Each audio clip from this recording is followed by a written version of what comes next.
네, 안녕하세요. 반갑습니다. 오늘도 성경 통독 세 번째 시간입니다. 이 시간을 통해서 우리가 말씀을 읽는데, 말씀을 이해하는데 조금 더 도움을 받으시기를 이 시간 간절히 소망합니다. 제가 기도하고 시작하도록 하겠습니다. 하나님, 오늘 이 시간을 통해서 우리가 하나님의 말씀을 더욱더 잘 깨닫고 더욱더 잘 우리 마음속에 담을 수 있기를 바랍니다. 하나님, 우리의 마음이 온전히 주 안에서 합당한 마음으로 쓰임받기를 소망하오니 말씀을 통해서 우리의 마음을 기경하여 주시고 하루하루 우리가 말씀을 읽어 나갈 때마다 하나님께서 우리의 마음의 곳곳을 말씀을 통해 청소해 주시기를 소망합니다. 코로나19 사태로 우리가 함께 모이지 못하지만 이 시간도 주 앞에서 귀한 말씀을 읽고 묵상하는 시간이기를 간절히 소망하오니 이 시간을 통해 우리가 더욱더 말씀을 깨달을 수 있는 지혜를 허락하여 주시옵소서. 함께 하실 주님의 이름을 찬양합니다. 감사합니다. 예수님의 이름으로 기도드립니다. 아멘. 자, 오늘 우리가 살펴볼 내용은요, 우리가 지난 시간에 어떤 내용을 살펴봤는지 잠깐 짚어보고 한번 넘어가 보도록 하겠습니다. 우리가 지난 시간에 이제 창세기에 대해서 살펴보았습니다. 창세기는 1장부터 11장까지 이어지는 원역사, 창조시대라고 할 수 있는 그 시기가 이어지고요. 하나님이 이 땅을 만드시고 그리고 이 땅이 타락했고 그리고 이제 노아의 방주 사건도 있었고요. 그로 인해서 계속 이제 인간의 타락의 역사와 하나님의 언약의 계보가 계속해서 이제 비교되며 나온다라고 말씀을 드렸습니다. 그리고 나서 이제 아브라함으로부터 이어지는 이제 족장시대가 열리게 됩니다. 족장시대는 이제 창세기 마지막까지 이어지는데요. 아브라함과 이삭과 그리고 야곱과 마지막 그 족장의 마지막 권한을 갖는 요셉까지, 이 요셉에 이르기까지 이들 사이에, 그리고 창세기 전체에서 전반적으로 굉장히 중요한 주제가 바로 거짓말이라고 말씀드렸습니다. 거짓말은 최초의 아담이 하나님한테 범했던 이 행동을 통해서 범했던 죄악입니다. 그렇기 때문에 하나님 앞에서 이제 거짓말을 통해서 하나님과 직접적인 대화에서 발생한 이 죄악이 인류에 어떤 식으로 이 죄악이 퍼지는지를 이 거짓말이라는 하나의 매개체를 통해서 알 수 있다는 겁니다. 우리가 거짓말이라는 죄만 짓는다는 게 아니라 이 거짓말을 통해서 어떤 식으로 계속해서 죄가 창궐해 나가는지를 우리가 알 수 있다라는 겁니다. 그리고 나서 하나님이 이제 모세를 부르셨죠. 왜냐하면 요셉이 죽고 나서 요셉을 기억하지 못하는 바로의 왕, 이집트의 왕이 생겨났기 때문입니다. 그래서 이스라엘 사람들은 이집트의 노예로 전락했고 그 결과 이제 이스라엘 백성들과 함께 하나님이 모세를 통해서 이스라엘 백성들을 가나안 땅으로 인도하시기 위해서 이집트로부터 우리가 출애굽기라고 말하죠. 출애굽을 시키십니다. 그리고 나서 이스라엘 백성들은 계속해서 하나님한테 불평불만의 여정을 보이긴 하지만 하나님은 끝까지 그들을 사랑하시고 그들에게 십계명이라는 언약, 그리고 시내산 언약을 주십니다. 시내산 언약의 결정체는 바로 십계명이며 이 십계명을 통해서 이스라엘 백성들의 하나님 앞에서 어떤 마음가짐, 어떻게 살아야 되는지에 대해서 말해준다고 말씀드렸죠. 그리고 이어지는 출애굽기 21장에서 23장은 이스라엘 백성들이 하나님 앞에서 실제로 성결하게 살아가는 모습, 그리고 24장은 이제 장로들과 이스라엘 장로들과 모세의 모습이 등장하고 이제 모세가 그 이후로부터 25장부터 이어지는 성막 제작에 관한 말씀, 명령을 듣는 장면으로 이제 채워집니다. 그렇기 때문에 우리가 오늘 최초로 살펴보게 될 건 바로 성막인데요. 개인적으로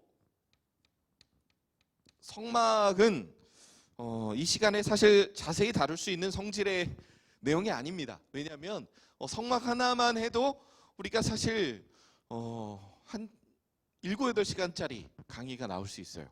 그리고 더 이상 하면 한 4박 5일까지 우리가 성막만 살펴볼 수도 있습니다. 그렇기 때문에 이 성막을 살펴볼 때는 그냥 간단하게 이 성막이 어떤 의미를 가지고 있고 이 성막을 통해서 우리가 배울 수 있는 거, 알 수 있는 건 무엇인지 간단하게 짚는 게 사실 이 시간 우리가 할 수 있는 최선이 아닐까라고 생각을 합니다. 성막을 통해서 우리가 생각해 볼 수 있는 건 성막이 제가 지난 시간에 말씀드렸듯이 이스라엘 백성들에게 하나님은 언약을 주십니다. 이 언약의 정체가 뭐였냐면 십계명이었어요. 근데 십계명은 굉장히 상징적인 하나님의 계명이다. 이스라엘 백성들이 하나님 앞에서 우리가 어떻게 율법을 지켜야 될까 고민하는 과정에서 그들이 하나님 앞에서 지키게 될 율법의 개수를 세어보았다고 해요. 모세오경에 등장한 그게 바로 613개 조항이거든요. 이 613개 조항은 사실 출애굽기의 이제 21장에서 나오는 실제적인 생활에 관한 조항들을 각 성경에서 뽑아낸 것이라고 할 수 있을 것입니다. 그런데 우리가 이 언약을 하나님께서 실생활에서 잘 지키도록 우리를 인도하셨는데 우리가 이걸 잘 지킬 수 있던가요? 그럴 수 없기 때문에 우리가 이 모든 것을 지키는 과정에서 반드시 죄라는 결과물을 낳을 수 있습니다.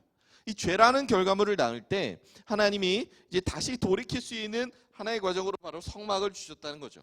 성막은 바로 제사를 드리는 곳입니다. 구약의 제사함은 신약의 예배의 개념으로 생각을 하시면 돼요. 구약의 제사는 신약의 예배의 개념이다. 그러니까 하나님께 나아가는 과정이다라고 할 수 있습니다. 근데 하나님은 거룩하신 분이시죠. 하나님은 거룩하신 분이기 때문에 우리가 하나님께 나아가면서 반드시 해야 할 건 우리의 죄악을 해결해야 하나님께 나아갈 수가 있는 겁니다. 그래서 그 성막은 바로 이러한 거룩과 굉장히 밀접한 연관이 있고 거룩과 동시에 우리의 죄를 감안하게 되어 있습니다. 그리고 죄의 문제를 해결하는 곳, 그리고 거룩을 지켜야 하는 곳이 바로 성막이다라고 하는 겁니다. 그래서 성막을 볼 때 성막은 여러분의 교재에 각 이제 물건에 관한 설명도 나와 있고요. 대충의 어떤 그 과정에 관한 설명도 나와 있으니까 책을 기초로 한번 잘 살펴보시고요. 성막을 통해서 우리가 봐야 하는 건 성막이 제가 그림을 잘 못 그려서 이해해 주시기 바랍니다. 성막 가운데 있는 게 바로 정 가운데 있지는 않은데요. 지성소라고 하는 것이죠. 지성소에는 대표적으로 뭐가 있나요? 여기는 언약궤가 있을 겁니다. 언약궤랑 이제 만나 담은 항아리, 그리고 아론의 쌍난 지팡이, 그리고 이제 언약궤 안에 들어 있는 게 십계명이죠. 그리고 이 지성소를 기점으로 지성소 바깥을 우리가 성소라 그럽니다. 그리고 이쪽에 이제 성소로 들어가면서 이제 물두멍이 있을 거고요. 그리고 이쪽에 무슨 번제단이라든가 그런 게 있을 겁니다. 그리고 이 주변을 둘러싸는 또 휘장이 있을 거예요. 여기에는 휘장이 있을 거예요. 여기에는 그 위에 덮진 않으니까. 그래서 이스라엘 백성들이 이쯤 언저리에서 그 동물을 잡아오면 이 앞에서 제사장과 동물을 갖고 온 사람이 만나서 이 제사장이 그 동물 머리 위에 손을 얹고 기도를 하게 돼 있죠. 그래서 이 동물을 잡아다가 여기에서 번제를 드리거나 여러 가지 제사를 드립니다. 제가 이 그림을 굳이 그린 이유는요. 하나님의 존재의 상징이 언약궤가 지성소에 있고요. 그리고 바깥에 여러 가지 성물들이 있습니다. 진설병이라든가 여러 가지 등잔대라든가 이런 것들이 있습니다. 그런 것들이 있고 이제 바깥에서 제사를 드리죠. 그러니까 무언가 죄를 위해서 잡아 죽이는 건 이제 바깥에서 이루어지고 하나님의 존재로부터 뭔가 이제 우리 인간이 다가갈 수 있는, 우리 인간이 도달할 수 있는 거리가 사실 제한되어 있다는 거예요. 이 안으로 들어갈 수 있는 건 제사장만 가능하죠. 그리고 이 안으로 이제 성소 안으로 또 들어갈 수 있는 건 성소에 들어갈 수 있도록 허락된 성물들을 만지고 관리할 수 있는 고핫 자손, 레위 지파의 고핫 자손 정도일 겁니다. 그리고 지성소에 이제 들어갈 수 있는 건 1년에 한 번, 대속죄일이라고 하는 1년에 한 번에 바로 대제사장만 한 번 들어갈 수가 있죠. 바로 그러한 과정으로 우리가 볼 수 있다는 겁니다. 일반 이스라엘 백성들은 절대로 지성소에 접근을 할 수 없어요. 그리고 이제 그 성막 안으로 들어갈 수도 없습니다. 그러니까 하나님의 존재라는 이 지성소를 중심으로 이 거룩함의 차등 현상이 일어나고 있죠. 그러니까 제일 하나님과 가까이 할 수 있는 대제사장만 지성소에 들어갈 수 있고, 이 성물을 만질 수 있는 그 제사장들이 여기에 들어갈 수 있고, 그리고 일반적으로 제사를 드리는 제사장들이 여기 있습니다. 일반 백성들은 요 앞에만 나올 수 있어요. 이러한 형식을 통해서 하나님의 그 거룩하심의 인간이, 우리 개개인이 도달하기 얼마나 힘든지를 보여주고 있죠. 바로 우리의 죄 때문에 이렇게 됐다는 걸 여기서 보여주는 거예요.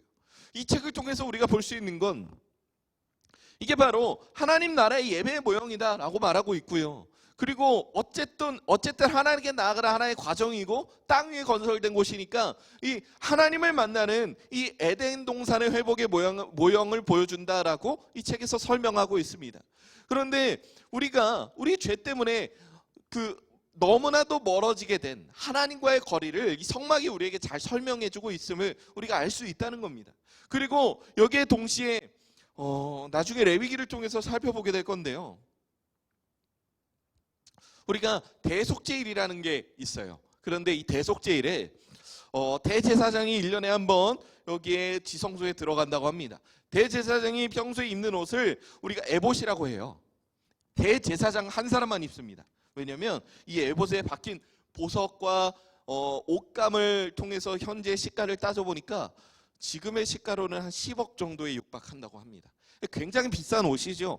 그러니까 굉장히 소중한 여러 가지 보석들과 여러 가지 옷감들을 통해서 이렇게 했는데요.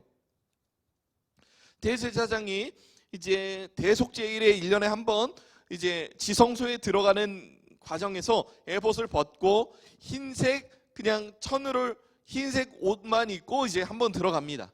근데 제가 이걸 굳이 말씀드린 이유가 한국 교회에는 잘못 퍼진 그 속설이 하나 있어요. 그게 뭐냐면 바로 이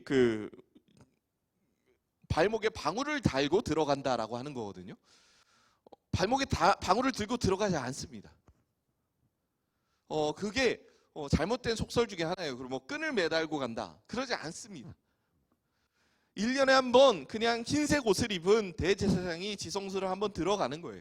그래서 들어가서 하나님의 존재 앞에 나아가고 다시 이렇게 돌아오는 겁니다. 그러면 어떤 과정을 통해서 만약에 대제사장이 죽었을 때 그 대제사장을 끌어오느냐? 성물을 만질 수 있는 유일한 자손이 누구냐면 레위 지파의 게르손, 고한, 므라리 자손 중에 고핫 자손이 이게 가능합니다. 제가 이 설명을 굳이 드리는 이유는 성막이라는 건 언제든 다시 해체해서 이동해야 하는 것이었어요. 그래서 언젠간 해체해야 하는 이 성막에 이 지성소에 누가 죽었다. 그러면 지성소에 들어가서 누군가는 언약궤를 들어야 되잖아요. 그게 고핫 자손이란 말이에요. 충분히 고핫 자손이 대제사장의 시체를 처리할 수 있다는 얘기예요. 그렇기 때문에 우리가 이거는 조금 잘못된 거니까 짚고 넘어가야 하겠다 싶은 거는 제가 이렇게 한두 가지씩 말씀드리도록 하겠습니다. 그래서 이 성막을 출애굽기 25장부터 계속해서 성막에 관한 이야기를 듣다가 하나님이 급하게 모세를 부르시죠. 왜 그럴까요? 바로 이스라엘 백성들이 모세가 시내산에 올라간 그 상황 속에서 금송아지를 만들어 섬겼기 때문입니다. 그 금송아지를 만들어서 섬기는 일에는 바로 아론이 함께 개입되어 있었고, 이 금송아지 우상을 만들어 섬기는 일에 많은 백성들이 가담을 했었죠. 왜냐하면 자신이 갖고 온 애굽으로부터 갖고 온 은금패물들 다 녹여서 금송아지를 만들었기 때문입니다. 금송아지 우상을 섬긴다는 것, 그리고 하나님이 이제 모세를 불러다가 굉장히 분노하셨다는 것, 그리고 모세가 내려가서 그 금송아지 우상을 섬기는 것을 보고 두 돌판을 깨뜨려 버렸다는 것, 이게 어떤 것을 의미할까요? 그리고 레위 지파가 그 금송아지 우상을 섬기며 이제 모세가 왔는데도 정신을 차리지 못하는 이스라엘 백성들을 이렇게 좀 동족 상잔의 비극이라고 해야 될까요? 그런 일들이 일어나는 이 현상을 우리가 어떻게 이해해야 하겠냐는 겁니다. 먼저 금송아지 우상에 대해서 우리가 짧게 한번 살펴볼게요. 금송아지 우상은 여러분 중요한 특징이 있습니다. 하나님이 왜 색인 우상이나 뭐 이런 것들을 만들지 말라고 하셨을까요? 사람은요, 저는 이 말씀을 한번 드리고 싶어요. 사람은 시선에 의해서 굉장히 많은 것이 좌우됩니다. 일반적으로 제가 아르바이트를 여러 번 많이 했었는데요. 사장님이 볼 때 일하는 태도와 사장님이 보지 않을 때 일하는 태도가 사실 좀 다를 수 있어요. 그리고 CCTV가 설치되어 있느냐 안 되어 있느냐에 따라서 사실 우리의 태도가 좀 다를 수 있습니다. 그러니까 사람은 누가 볼 때 열심히 하는 게 기본적인 어떻게 보면 우리의 모습이라는 거예요. 그렇기 때문에 하나님이 새긴 우상을 만들어서 이것이 하나님이다라고 말하는 거에 대해서 굉장히 불편한 마음을 가지실 수밖에 없는 건 이 우상 앞에서 열심히 하는 것뿐만이 아니라 하나님은 어디에나 계시기 때문에 모든 것을 감찰하시기 때문에 우리가 그렇게 하나의 시선이 고정되는 그곳에서부터 다른 곳으로 간다고 하더라도 하나님과 늘 동행하고 있다는 그 마음을 우리가 가지며 살아가야 한다는 것이죠. 그런데 금송아지 우상을 만들었다는 건 그 우상이 마치 하나님인 것처럼 피조물 따위로 하나님의 존재를 격하하는 거고요. 그리고 하나님의 시선을 그 동상 앞으로 제한해버리는 거예요. 그래서 하나님은 여기에 대해서 굉장히 큰 분노를 하시죠. 아니 십계명에 언약을 맺은 지가 얼마나 됐다고 얘들이 이렇게 범죄를 할까. 그래서 모세가 내려가서 십계명의 두 돌판을 이스라엘 백성들 앞에서 깨뜨려 버립니다. 모세가 다혈질이라서 그런 게 아니라 하나님 앞에서 너희가 맺었던 이 십계명의 언약이 깨졌다는 거예요. 하나를 어겼으니까 모든 언약이 오염됐고 모든 언약이 거룩해지지 않은 하나님과 깨뜨려 버리는 언약이 된 겁니다. 그래서 이 언약을 깨뜨린 이스라엘 백성들을 이제 하나님이 포기하시겠다 말씀하시지만 모세는 하나님 포기하시면 안 됩니다. 저를 죽여서라도 저의 이름을 생명책에서 지워주시더라도 하나님은 이러시면 안 됩니다. 한 사람의 희생을 통해서 백성 전체가 살아납니다. 바로 예수 그리스도의 십자가 희생을 예표하는 이제 모세의 굉장히 예수님적인 발언이라고 해야 될까요? 구속사적인 발언이다라고 우리가 말할 수 있는데요. 바로 그러한 일을 통해서 하나님이 다시 이스라엘 백성들을 살려주십니다. 그리고 다시 모세가 시내 산으로 올라가서 다시 십계명의 두 돌판을 새기고 나서 내려온 다음에 본격적으로 성막을 건설합니다. 그 일로 이제 출애굽기가 끝나버리게 되는 거예요. 그리고 나서 이어지는 게 바로 레위기입니다. 이 레위기를 볼 때 여러분 제가 신대원 입시를 할 때 저도 그냥 평신도의 입장에서 레위기를 공부를 해서 이거를 시험을 봐야 한다고? 라고 생각을 했을 때 되게 막막했거든요. 아마 레위기라는 말을 딱 들으시면서 뭔가 되게 막막한 마음이 드시는 분이 저는 있을 거라고 생각합니다. 왜냐하면 저도 그랬으니까요. 우스갯소리로 우리끼리 그랬어요. 레위기는 내 위기다. 재미없었다면 죄송합니다. 레위기를 우리가 효과적으로 이해할 수 있는 방법이 무엇인가? 제가 사실 여기에 대해서 많은 사실 고민을 했어요. 제가 레위기가 이해가 안 돼서 제가 신대원에 이제 들어갈 때, 신학대학원에 들어갈 때 성경 과목을 준비하면서 제일 많이 살펴봤던 성경이 바로 레위기거든요. 그래서 마틴 로이드 존스라고 하는 목사님이 있습니다. 이 마틴 로이드 존스 목사님은 본인도 레위기가 이해가 안 돼서 레위기를 계속 읽었다고 합니다. 레위기를 한 10,000번 읽으니까 그제서야 레위기가 어떤 내용인지 알겠다라고 그렇게 말씀하셨다고 해요. 우리가 흔히 1만 시간의 법칙이다라고 이야기를 하죠. 어떤 일에 대해서 우리가 집중력 있게 1만 시간을 투자하면 우리는 얼마든지 그 일에 장인이 될 수 있다라고 하는 것이겠죠. 1만 시간을 넘어서서 1만 번을 읽었던 그 마틴 로이드 존스 목사님을 전 굉장히 존경하는 마음으로 우리가 지금 여기에서 우리가 모든 걸 다 이해하지 않더라도 우리가 하나의 과정 가운데 있다라고 생각을 하며 레위기를 좀 살펴봤으면 좋겠습니다. 레위기는 말 그대로 레위인들을 위에서 주어진 법이에요. 그러니까 여러분 생각해 봤으면 좋겠습니다. 성막이 처음 만들어지고 이제 출애굽기에서 성막이 처음 만들어지고 그 성막을 만드는 과정에서 하나님이 모세에게 레위기에 관한 말씀도 주셨어요. 그래서 성막을 만들면 당연히 그 성막 안에서 일해야 하는 레위인들을 구별해야 되잖아요. 그럼 레위인들을 구별된다는 게 어떤 의미일까? 그리고 레위인들이 그 안에서 어떤 일을 해야 될까? 하나의 매뉴얼이 필요합니다. 그러니까 레위기는 말 그대로 레위인들이 처음 제사장 일을 시작하는 데 있어서 하나의 매뉴얼의 개념으로 우리가 이해하면 된다. 뭐 사용 설명서 뭐 그런 느낌이겠죠. 성막 사용 설명서. 그리고 레위인이 된다면 뭐 그런 어떤 일을 해야 될까라고 하는 그런 느낌으로 우리가 받아들일 수 있을 겁니다. 그래서 레위기를 이해하는데 뭐 처음에 5대 제사가 언급되고 뭐 이런 과정들이 레위인으로서 이 제사 문제를 어떻게 해야 할 것인가 라고 하는 그런 아주 중요한 설명들이 담겨 있기 때문에 우리가 레위인들을 위해서 주어진 책이다라는 그런 개념으로 이해할 수 있다는 겁니다. 그리고 이스라엘 백성들 안에 레위인들만 거룩해야 되는 게 아니라 이스라엘 백성들도 거룩해야 되죠.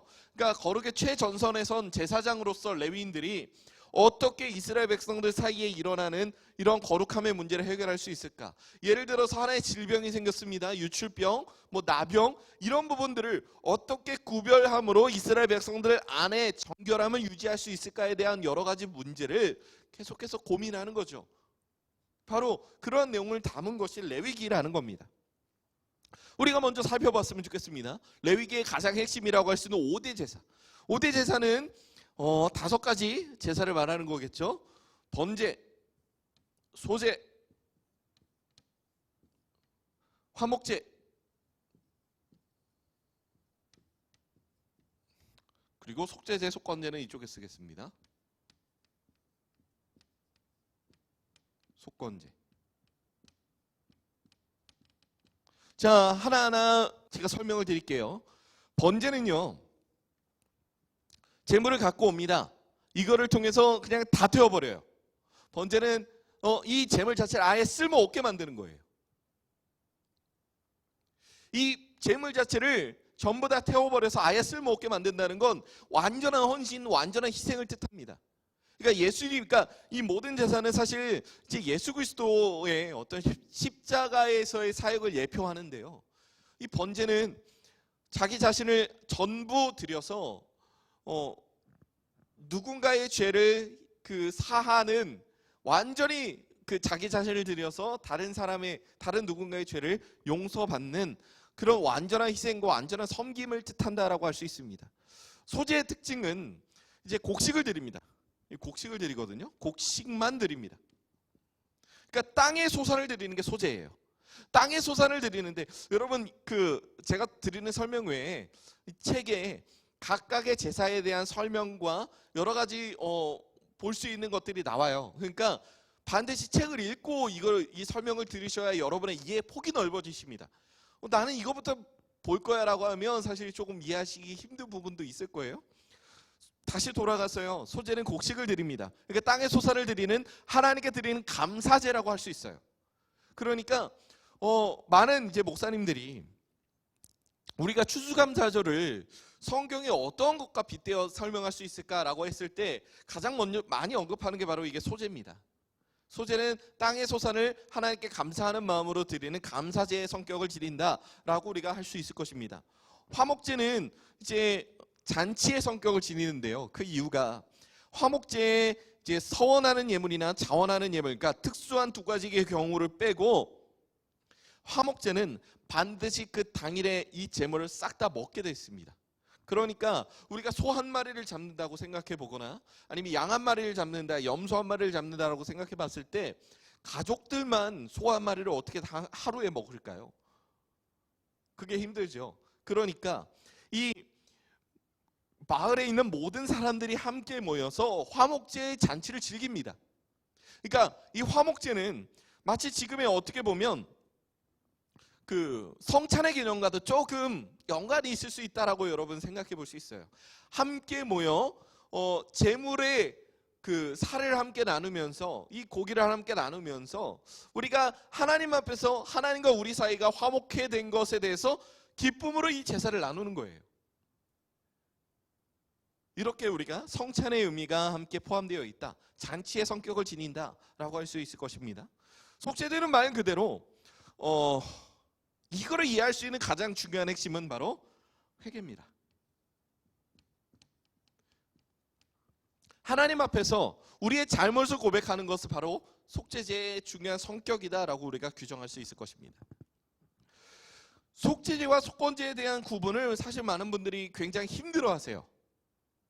이 속죄제와 속건제에 있어서 하나님 앞에서 우리가 존재로서 내가 죄를 지으면 내가 사람한테 죄를 지어도 사실 하나님한테도 잘못한 거잖아요. 사람뿐만 아니라. 그러면 우리는 이 속죄제를 통해서 내가 죄를 짓고 나서 하나님께 해결받아야 될 회개의 부분이 있고 회개의 분량이 있고, 이 속건제는 이렇게 표현할게요. 배상제다. 우리가 보상이란 말이 있고 배상이란 말이 있어요. 이 두 가지의 차이는 뭐냐면요. 보상은 내가 법에 어긋나지 않은 어떤 행동을 했는데 그 손해에 대해서 상대방 법에 어긋나지 않은, 그러니까 잘못한 건 아니에요. 근데 이 행동을 해서 누군가 손해를 입었습니다. 그러면 그 손해 그대로를 이렇게 보전해 주는 걸 보상이라고 말해요. 예를 들어서 내가 가지고 있는 땅에 국가가 뭐 도로를 낸다, 아니면 국가가 뭐 아파트를 짓겠다, 공원을 조성하겠다. 그래서 땅을 사겠습니다. 내가 땅을 이거 사가겠습니다라고 하면서 그 땅에 대해서 잘못된 건 아니잖아요. 근데 이 땅에 대해서 내가 이 땅을 뺏겼으니까 손해를 입었어요. 그러면 이 땅에 대한 돈을 보상해 주는 게 바로 보상이다. 말 그대로. 근데 배상은 조금 달라요. 배상은요, 우리가 배상과 늘 쓰는 말이 손해라는 말이에요. 그러니까 배상이라는 말은 내가 누군가의 잘못으로 인해서 입은 손해를 그 사람이 나에게 배상해 주는 걸 말합니다. 그러니까 속죄제는 내가 죄를 지었을 때 하나님 앞에서 해결할 분량에 대해서 말하는 거고요. 속건제는 내가 누군가를 때렸습니다. 누군가의 물건을 훔쳤어요. 그러면 그 사람한테도 내가 잘못을 구하면서 그 사람의 손해를 내가 배상해 줘야 되잖아요. 바로 이 영역에 속하는 게 바로 속건제예요. 그래서 배상제라고 부릅니다. 이게 바로 구약에 등장하는 5대 제사의 성격이자 5대 제사의 특징입니다. 그런데 여러분, 누군가는 이런 질문을 하시더라고요. 요제는 뭐예요? 전제는 뭐예요? 5대 제사라면서요. 그런데 뭐 이상한 게 여러 개 나오던데?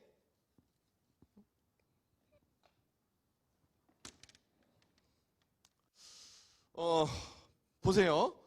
요제, 이거는 흔드는 제사입니다. 흔들어 드리는 제사. 화제, 이거는 불태워 드리는 제사입니다. 불화자를 써서. 전제, 이거는 붓는 제사입니다. 부어서 드리는. 이제 사도 바울이 나 자신을 전제로 드린다라고 말할 땐 내가 하나님 앞에서 부어진 존재다라고 그렇게 표현하는 거예요. 그리고 거제, 재물을 이렇게 들어 올리는 것을 뜻합니다. 그러니까 앞에서 살펴봤던 5대 제사와 이게 뭐가 다르냐면, 이거는 제사를 드리는 방식의 차이인 거예요. 그러니까 5대 제사인데 요제가 뭐고 화제가 뭐고 전제가 뭐예요? 궁금할 수밖에 없는 지점이겠죠. 근데 이 모순이 아니라 이거는 제사 방식에, 그러니까 그 번제는 제사 내용에 따라서 달라지는 거고, 이건 제사 방식에 따라서 나누는 거라고 생각을 하시면 됩니다. 그리고 이 방식은 여러 가지 제사에 통합적으로 함께 적용이 될 수 있기 때문에 이거는 뭐 그렇게 좀 생각을 하시면 됩니다. 그리고 나서 이제 대제사장을 세우고 이제 제사장들을 세우는 그런 내용들이 이제 레위기에 등장합니다. 1대 제사장은 바로 아론입니다. 아론, 대제사장으로서 이제 아론이 세워지고, 아론이 세워지는 과정에서 이제 그 아론의 네 아들이 있어요. 나답과 아비우, 그 다음에 엘르아살과 이다말, 이렇게 4명의 아들이 있는데요. 그 나합과 아비우가 이제 등잔 때 그 불을 드려야 되는데 하나님이 말씀하시는 불 외에 다른 불을 드렸다가 이제 죽는 그런 모습이 등장하죠. 그런 모습을 통해서 아무리 대제사장의 아들이더라도 오히려 하나님 앞에 가까이 나아가는 제사장이 얼마나 더 거룩함에 신경을 써야 되는지에 대해서 알려주는 중요한 말씀이라고 할 수 있습니다.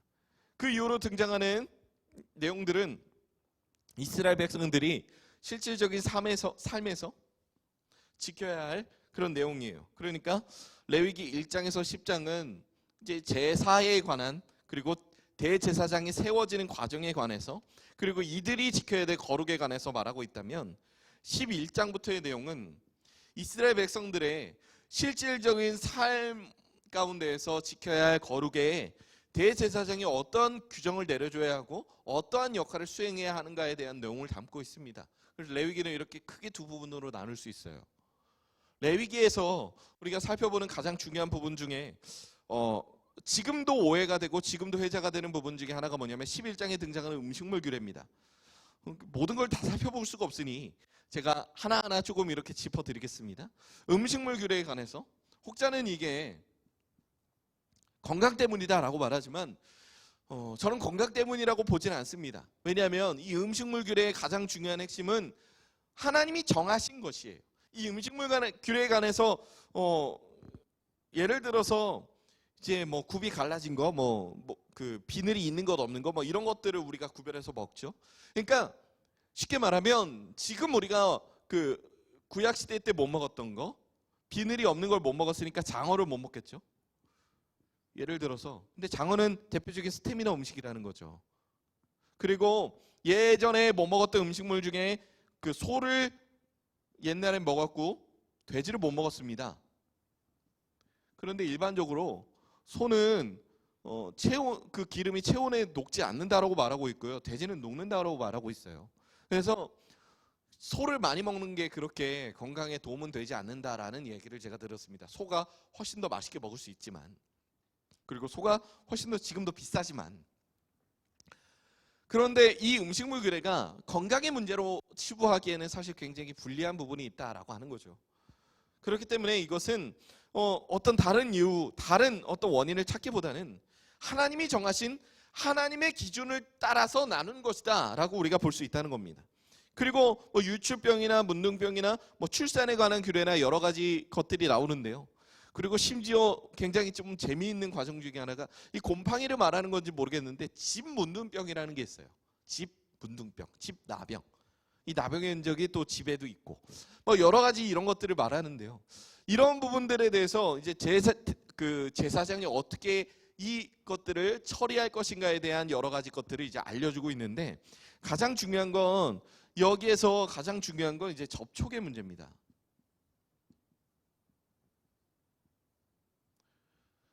병에 걸린 사람과 접촉하면 안 돼요. 시체에 접촉하면 이거를 거룩하게 해야 되는 과정이 필요하고요.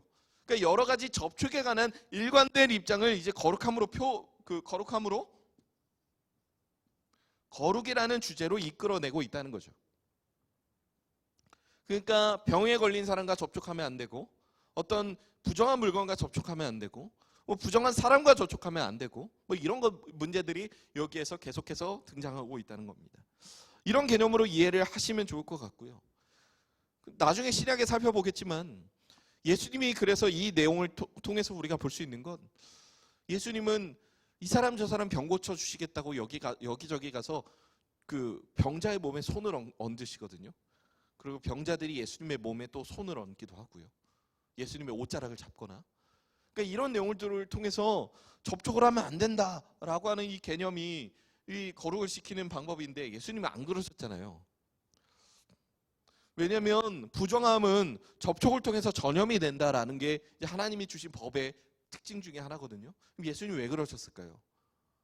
부정한 사람들의 부정함을 자신의 몸에 옮겨서 이 죄를 한꺼번에 십자가에 달려 죽으시는 그런 행위를 예수님이 하셨다는 거죠.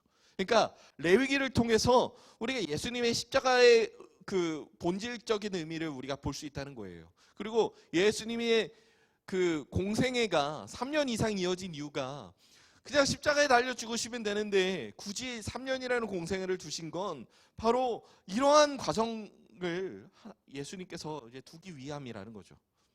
죄의 문제가 어떻게 해결되는지에 대한 중요한 원리를 이제 구약과 연관지어서 자신의 삶을 통해서 풀어내시기 위해서 그런 내용으로 보시면 되겠습니다. 그리고 되게 중요한 안식일, 희년, 토지법. 토지는 영원히 하나님의 것이고 개인의 것이 아닙니다. 그래서 하나님이 어떤 특정한 지파에 토지를 주셨다면 그 토지는 그 지파에 영원히 귀속되어야만 합니다. 바로 그러한 내용을 다루고 있는 것. 그리고 희년은 안식년이 이제 7년에 한 번 오잖아요. 근데 그 7년에 한 번 오는 안식년이 7번이라는 완전수를 통해서 지나면 49년이 지납니다. 49년에 그 다음에, 그러니까 50년마다 한 번씩 돌아오는 그 희년을 통해서 우리가 사실 뭐 돈이 갑자기 필요하다거나 어떤 문제가 생기면, 나는 이제 가뭄을 대비하지 못해서 식량을 비축을 못 해놨는데 누군가는 비축을 해놨다는 겁니다. 내가 가진 게 땅밖에 없어요. 집밖에 없어요. 그럼 이걸 팔아서라도 먹여 살려야 되잖아요. 그렇게 되면 이제 땅이 일시적으로 넘어가는데, 이 50년마다 한 번 돌아오는 희년 내에 이 모든 것들이 각자의 소유로 복귀되어야 한다라는 겁니다. 그리고 이때 빚을 갚지 못해서 누군가의 노예살이, 이때 당시 이스라엘 노예는 이스라엘 백성들 안에서 노예 제도가 이루어졌어요. 근데 이 노예 제도가 되게 비인간적인 노예 제도가 아니라 빚을 갚지 못해서예요. 갈라디아서에 이런 말씀이 있거든요. 서로의 짐을 지라고. 근데 여기서 거기서 말하는 짐은 원어로 보면 경제적인 짐이에요. 왜 경제적인 짐일까? 바로 이 구약의 개념에서 왔다는 거죠. 그러니까 빚을 갚지 못해서 누군가의 노예가 되는 부분이, 이게 누군가의 노예로 살아가는 것을, 누군가의 명령을 듣고 살아가는 것이 사실 그렇게 좋진 않잖아요. 얼마 전까지는 친구였는데 그 친구 밑에 내가 노예로 살아간다는 게, 죄가 바로 우리가 죄에 대해서 뭔가 책임을 지고 그 죄의 노예로 살아가는 그 삶이 너무나도 비참하잖아요. 그렇기 때문에 누군가의 노예로 살아가지 않도록 서로의 짐을 지고, 이 서로의 짐을 경제적인 의미로 풀어냄으로써 누군가의 노예로 살아가지 않도록 서로를 보호해야 한다라는 그런 내용을 여기서 담고 있다고 그냥 제가 주저리 이렇게 말씀을 드립니다. 그리고 레위기는 이렇게 좀 정리를 할 수 있을 것 같습니다. 그리고 이어서 민수기, 신명기는 이번에 1장부터 3장이 포함되긴 하는데요. 신명기에 대한 설명은 다음 시간에 하도록 하겠습니다. 민수기를 살펴보면, 민수가 사람 이름이 아니라 영어로 치면 이거죠. numbers. 그러니까 사람의 숫자예요. 그러니까 백성의 숫자에 관한 거. 혹자는 이렇게 레위기가 멈춰 있는 시간이고 민수기는 그러니까 진행되는 시간이라고 말하는데, 민수기를 여러분 읽어보시면 조금 느끼시는 게 있을 거예요. 민수기도 그렇게 뭐 시간의 순서에 충실하게 이야기하고 있지는 않아요. 민수기에서는 1차와 2차 인구조사가 이루어지는데요. 1차의 인구조사의 인원이 이제 30만 5,550. 30만이 아니죠. 죄송합니다. 제 머릿속에 무슨 생각을 하고 있는지. 60만 3,550이에요.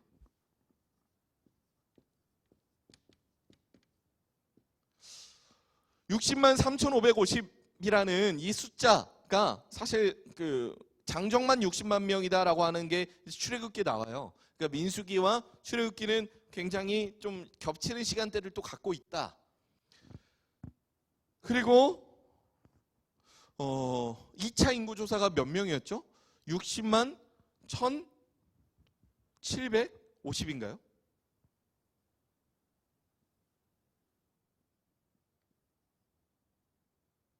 1760인가? 60만 1750? 네. 제가 이 숫자가 기억이 안 나서 죄송합니다.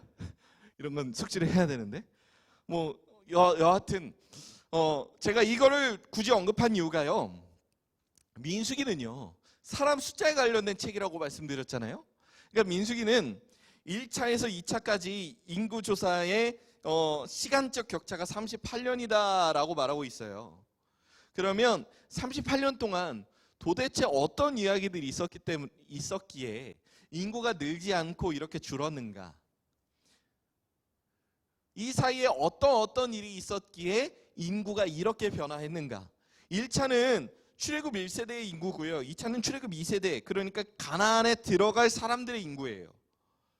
그러니까 이 사이에 있는 일에 대한 설명이 바로 민수기를 통해 전반적으로 설명되는 내용이라고 할 수 있는 거죠. 그러니까 민수기에 등장하는 여러 가지 사건은 이스라엘 백성들 사이에 인구가 변화되는 사건들을 말합니다. 인구를 세는 과정에 대해서도 말하고 있지만 이 인구를 세는 기준과 과정, 그리고 그 이후에 일어나는 여러 가지 사건을 통해서 이스라엘 백성들 사이의 인구가 이렇게 해서 줄었다, 몇 명이 줄었다, 꽤나 자세하게 인구가 뭐 몇 명이 줄었다. 예를 들어서 고라라고 하는 사람이, 고라당이 이제 모세가 갖고 있는 그 지도자의 권위를 넘보면서 이제 반역을 하는 사건이 일어나거든요. 그때 이제 하나님이 전염병을 통해서 그 사람들을 다스리시는데요. 그때 죽은 사람들의 숫자가 바로, 그러니까 1차적으로는 모세와 이제 그 모세를 막 반대하는 사람들을 이제 지시를 통해서 1차적으로는 죽이시고, 그 이후에 이제 모세를 욕하는 사람들을 전염병으로 다스리는데요. 그때 죽었던 사람이 14,700명입니다. 그러니까 이런 식으로 꽤나 자세한 숫자를 언급하는 이유가 이 숫자를 통해서 이렇게 줄었지만 이 정도 숫자가 되었다. 그러니까 우리가 생각하기에는 계속해서 결혼하고 아이를 낳고 아이가 장성해서 나이가 들고 하면 인구가 느는 게 정상인데, 이러한 사건들을 통해서 인구가 마이너스가 되었다, 그래서 이런 숫자가 나왔다라는 사실을 이제 말하기 위해서 민수기가 기록되어 있는 거예요.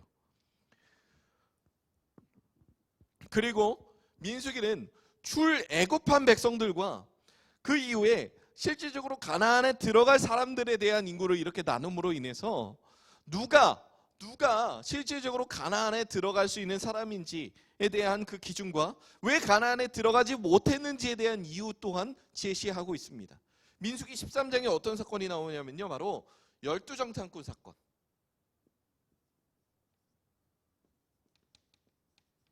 열두정탐꾼 사건이 나와요. 열두정탐꾼 사건을 통해서 이제 가나안에 살고 있는 사람들을 보고 이제 겁을 먹은 이스라엘 백성들이, 우리는 메뚜기와 같아서 그들의 밥이 될 것입니다 라고 생각하는 그 생각을 통해서 하나님이 그들에게 가나안에 들어가지 못하는 형벌을 내리셨죠. 그래서 이때 세워진 사람들이 전부 다 죽을 때까지 걸린 시간이 바로 38년이라는 의미를 지닌다라고 할 수 있는 거예요. 자, 이렇게 되면 조금 이해하시기 쉬우리라 생각합니다. 그리고 여러 가지 하나님이 이 음식 먹고 싶어요, 저 음식 먹고 싶어요, 이제 모세 앞에서 차라리 애굽에 있었으면 좋았는데 왜 우리를 왜 이렇게 여기까지 이끌어내서 왜 이렇게 힘들게 하는데, 이렇게 불만을 내뿜는 이스라엘 백성들을 하나님이 계속해서 돌보셨다. 그래서 그 사람들을 돌보셨는데 그럼에도 불구하고 말을 듣지 않는 이스라엘 백성들. 그래서 그들 사이에 죽은 사람이 또 계속 마이너스 되고 됐는데 결국 이런 20세 이상 남자 장병들이 이렇게 남았다라고 하는 내용을 바로 민수기가 담고 있다는 겁니다. 그럼 민수기를 우리가 볼 때 좀 이해가 안 되는 부분들을 몇 가지 한번 짚어보도록 하겠습니다. 민수기를 볼 때 우리가 이해 안 되는 여러 가지 부분들이 있는데요. 왜 하필이면 20세 이상의 남자의 숫자만 세냐는 거예요. 제가 개인적으로 좀 여자 청년들한테 조금 이런 질문을 많이 받았어요. 이거 남녀 성차별 아니에요? 라고 하는 질문인 거죠. 그런데 여러분, 이런 관점에서 한번 접근해 볼까요? 20세 이상의 남자를 세는 이유가 뭘까요? 바로 이거예요. 전쟁. 20세 이상의 남자의 숫자를 세는 가장 근본적인 이유는 전쟁에 나갈 만한이라는 그 중요한 전제 조건이 있어요. 그러니까 전쟁을 치러서 맨 앞에서 목숨을 담보로 싸울 만한 사람들의 숫자를 세자. 그러니까 가장 먼저 희생될, 가장 먼저 죽을 사람의 숫자가 이렇다라고 세는 거예요. 그런 관점에서 보면 사실 가장 먼저 죽을 사람 60만 3,550 이렇게 세는 게 사실 그렇게 그 숫자에 포함되는 사람들의 입장에서는 그렇게 유쾌하진 않을 것 같아요. 그런 관점에서 우리가 좀 생각해 봤으면 좋겠고요. 그리고 민수기에 가장 많이 회자가 되는, 이게 무슨 뜻입니까? 라고 질문이 나올 법한 그런 내용들 중에 하나가 뭐냐면 바로 불뱀 사건입니다.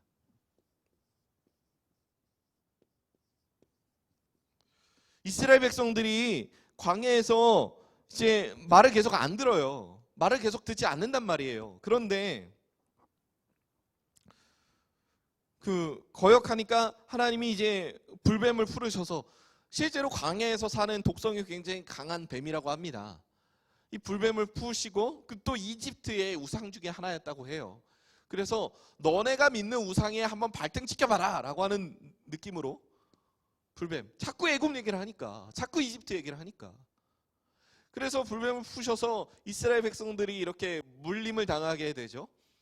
근데 어쨌든 이 사람들을 살려야 되잖아요. 그래서 하나님이 놋뱀을 만들어서, 그러니까 불뱀의 형상을 지닌 거예요.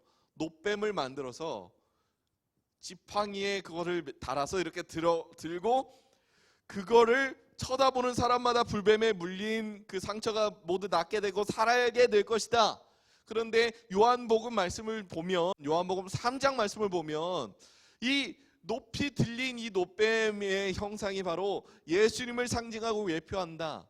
누군가는 이렇게 질문할 수 있어요. 뱀은 사탄을 상징하는 거 아닌가요? 예, 맞습니다. 그런데 여기에서 우리가 봐야 되는 중요한 의미가 뭐냐면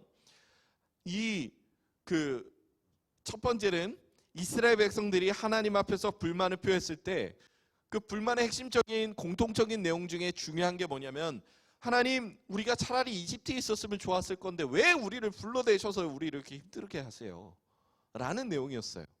그런데 그런 어떤 이제 그런 불만에 대해서 광야에 많이 살고 있고 이스라엘 백성들 사이에서 이제 이집트의 우상이라는 걸 뻔히 알고 있는 사람들을 향해서 이제 불뱀을 풀으셔서 너네가 믿는 도끼에 발등 찍히게 될 것이다 라는 의미를 일단 한번 보여주시고, 그리고 너네가 섬기는 우상 아무것도 중요하지 않아, 아무짝에도 쓸모없어, 이것은 그냥 내가 언제든지 너에게 풀어서 너희를 공격할 수 있는 거고 이런 형상을 통해서 만들어진 우상 하나도 중요한 게 아니야 라는 걸 가르쳐 주시기 위해서 이제 불뱀을 사용하셨다는 거예요.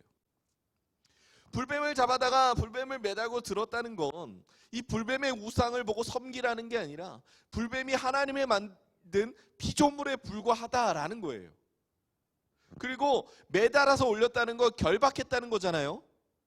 이 매달아서 올렸다는 이 내용을 통해서 우리가 생각해 볼 수 있는 것은 하나님께서 이 모든 것을 만드신 이 모든 피조물의 주인은 하나님이시며 이 불뱀에 물린 상처를 해결해 줄 수 있는 것, 그리고 이 놋뱀이라는 하나의 형상을 결박시키시고 이 모든 것을 낫게 하실 수 있는 분이 하나님이다. 모세의 손에 들려진 이 놋뱀을 통해서 우리가 확인할 수 있다는 거죠. 그러니까 이거 자체가 우상이 아니라 이거 자체가 하나님의 권능을 드러낸 하나의 도구로 사용됐다라고 우리가 이해하면 올바른 이해가 될 수 있다는 겁니다.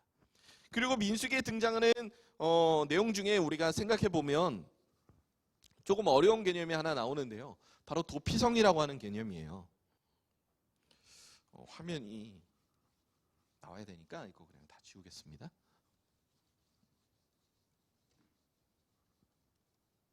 도피성.